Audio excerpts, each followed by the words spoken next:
Hi everyone, welcome to Ikra Literature, and today we will study the third part of revival of learning. So now let's move on our topic. After a great turmoil in England, people's minds set up change from religious to humanism after Black Death. एक बहुत ही बड़ी उथल पुथल के बाद England में बहुत बड़ी उथल पुथल हुई। उसके बाद लोगों का वहाँ के लोगों का माइंड सेटअप चेंज हुआ और रिलीजियस सबका एक ही पॉइंट पर घिरा हुआ था, वो था रिलीजियस। सब लोग सिर्फ रिलीजियस में ही विश्वास करते थे। कुछ भी बीमारी होती थी तो वो बस रिलीजियस थिंग से ही ठीक हो सकती है, झाड़ फूँक से ही ठीक हो सकती है, इस तरह का लोगों का विश्वास था। लेकिन उसके बाद से जब एक ग्रेट टर्मोइल हुआ, उथल पुथल आया, यानी ब्लैक डेथ एक ऐसी प्लेग फैली हुई थी जैसे अभी हमारा कोरोना वायरस फैला हुआ, उसी तरह उस समय लंदन में फैली हुई थी। उसके बाद लोगों का माइंड सेटअप चेंज हुआ और वो ह्यूमनिज्म में बिलीव करने लगे। In 1476 printing press was brought by Caxton, और कैक्सटन ने प्रिंटिंग प्रेस लाया कब? 1476 में। Many schools and universities were establish, बहुत सारे स्कूल और यूनिवर्सिटीज खोले गए। Greek and Latin literature came to England, Greek और इटालियन लिटरेचर इंग्लैंड में आए। Many literatures were translated into English, और बहुत सारे इंग्लिश लिटरेचर को इटालियन और ग्रीक में ट्रांसलेट किया गया और ग्रीक और इटालियन को इंग्लिश में ट्रांसलेट किया गया। The revival of learning, the arrival of learning denotes in its broadest sense, revival of learning का वैसे बहुत बड़ा मीनिंग होता है, इसका एक ब्रॉडेस्ट सेंस है।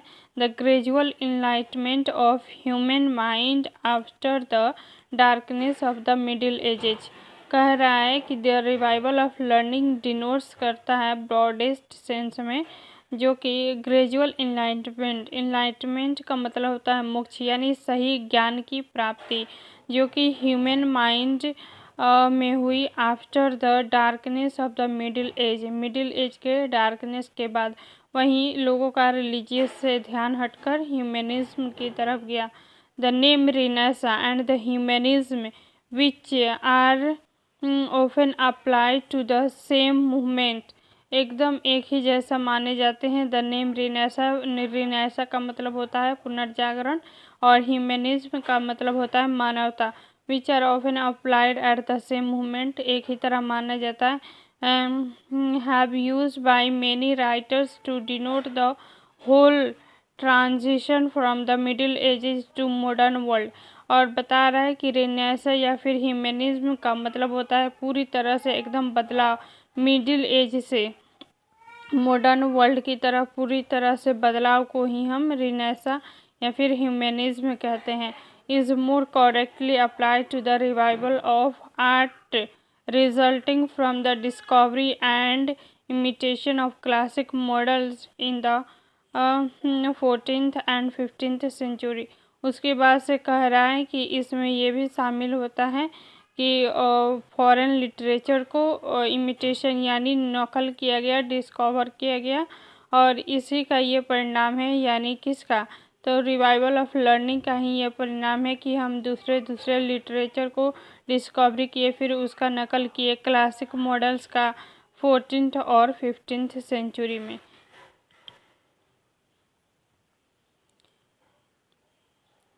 इम्पोर्टेंट लिटरेचर्स एंड राइटर्स, चलिए हम 14 एंड 15th सेंचुरी के इम्पोर्टेंट लिटरेचर एंड राइटर्स के बारे में 16th सेंचुरी के इम्पोर्टेंट राइटर और लिटरेचर के बारे में पढ़ते हैं। सबसे पहले है एक राइटर रॉजर एशम, जिसकी जो बर्न हुए थे 1515 में और उनकी डेथ हुई थी 1568 में। टॉक्सोफिलस इनका एक बुक है जिसको स्कूल ऑफ शूटिंग के नाम से भी जानते हैं, जिसका नाम जो लिखा गया था कब? 1545 में। एंड एज फार ये लैटिन और Greek tongue everything is so excellently done in them, कह रहा है लैटिन के बारे में, लैटिन और ग्रीक के बारे में सब कुछ इसमें बहुत ही परफेक्टली किया गया है, यानी लिखा गया है। ग्रीक और लैटिन का लिटरेचर बहुत ही अच्छा है। That non can do better, और इससे अच्छा और कोई नहीं है। In the English tongue contrary, और इसका उल्टा इंग्लिश टंग में everything in a manner so मीनली, बहुत ही घटियापन से इंग्लिश में इनके कंपेरिजन में देखा जाए तो बहुत ही घटियापन तरीके से उस समय लिखा गया था। Both for the matter and handling, दोनों मैटर भी यानी जो जिस भी सब्जेक्ट पे लिखा गया और राइटिंग में भी यानी लैंग्वेज में भी दोनों एकदम घटियापन थी। That no man can do worse, और इससे बदतर अब कोई भी लिटरेचर में नहीं हो सकता। इतना घटिया इन्होंने इंग्लिश लिटरेचर की बात कही है। It is in middle English dialect Ascham's own words, middle English dialect में असम ने ऐसा खुद कहा है। इरेस्मस, अब इरेस्मस एक और राइटर है, उनके बारे में पढ़ते हैं। Erasmus was born in 1466 and died in 1536. The praise of folly, ये बहुत ही अच्छी बुक है, इनका वर्क है द प्रेज ऑफ फॉली। ये ज़्यादातर एग्जाम में क्वेश्चन पूछ लिया जाता है। आप इसे देखकर जाएंगे कि द प्रेज ऑफ फॉली किसने लिखा था।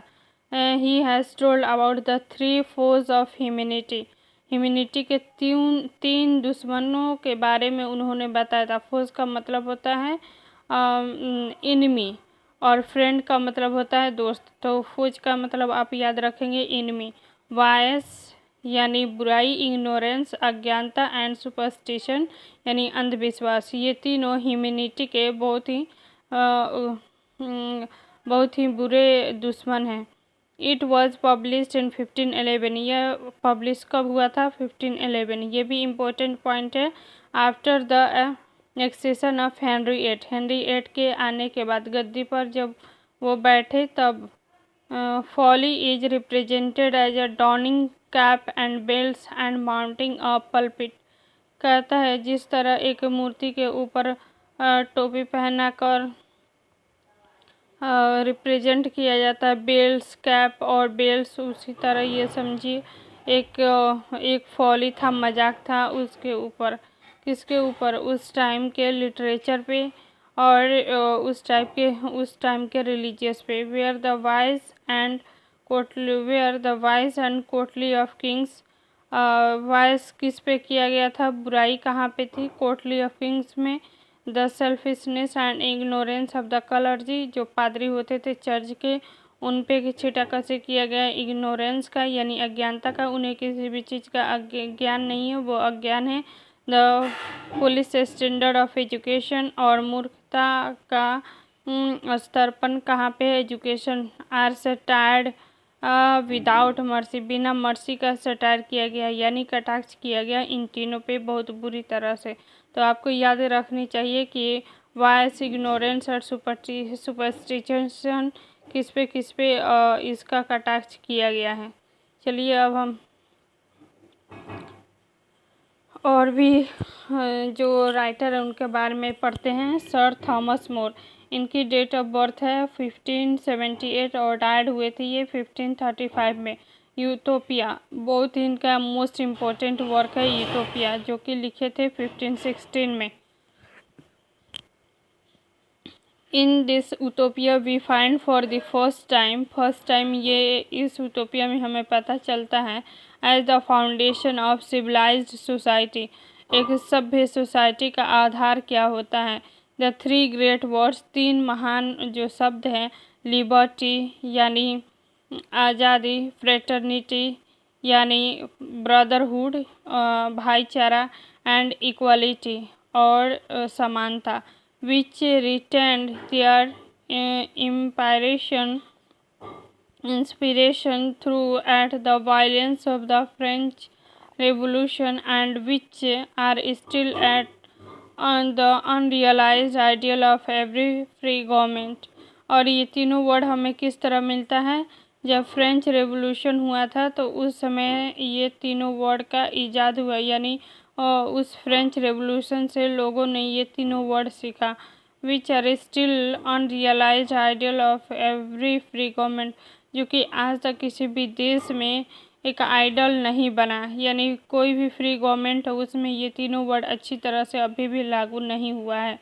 विलियम टिंडल के बारे में पढ़ते हैं। इनका डेट ऑफ बर्थ है 1536। ट्रांसलेटेड ऑफ न्यू टेस्टामेंट का मतलब होता है जो बाइबल है इंग्लिश में लिखा गया या फिर फ्रेंच में, उसे न्यू टेस्टामेंट कहते हैं।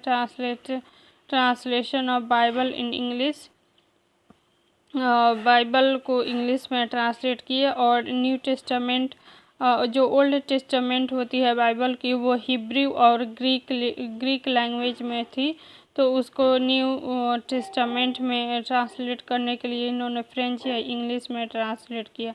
इसे ही न्यू टेस्टामेंट कहते हैं, जो एक नया लैंग्वेज है। विट एंड सरी के बारे में हम पढ़ते हैं।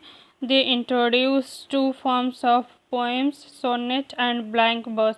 बहुत ही सबसे ज़्यादा इम्पोर्टेंट वर्क इन्हीं का माना जाता है, विट एंड सरी का, और ये बहुत ज़्यादा एग्जाम में क्वेश्चन पूछता है। They introduce 2 forms of poem, sonnet and blank verse. Blank verse के बारे में मैंने पहले ही बता दिया है कि ब्लैंक वर्स में कोई रिदम नहीं होता है, लास्ट वाला वर्ड एक दूसरे से मिलता जुलता नहीं होता है। चलिए अब हम दूसरे राइटर के बारे में पढ़ते हैं। सर थॉमस मॉलरी मॉच डे ऑर्थर इनका नाम है, इनके वर्स का नाम है। It is a collection of the Arthurian romances told in simple and vivid prose. Morte d'Arthur एक ऐसा वर्क है, it is a collection of the Arthurian romances. Arthur जो किंग था उनका रोमांसेज, यहाँ पे रोमांस जो फिल्म में देखते हैं वहाँ का मतलब नहीं, यहाँ मतलब है रोमांस का मतलब साहसिक कार्य। तो ये साहसिक कार्य किस तरह बताया गया, बहुत ही सिंपल, और विविड का मतलब होता है स्पष्ट।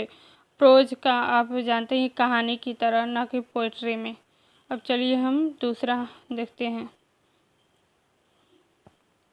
तो फ्रेंड्स आप देख सकते हैं कि कौन सा काम कब हुआ, इसमें सीरियल ईयर वाइज सब कुछ, और वो भी सीरियल वाइज दिया हुआ है, तो आपको ये ज़रूर देखनी चाहिए।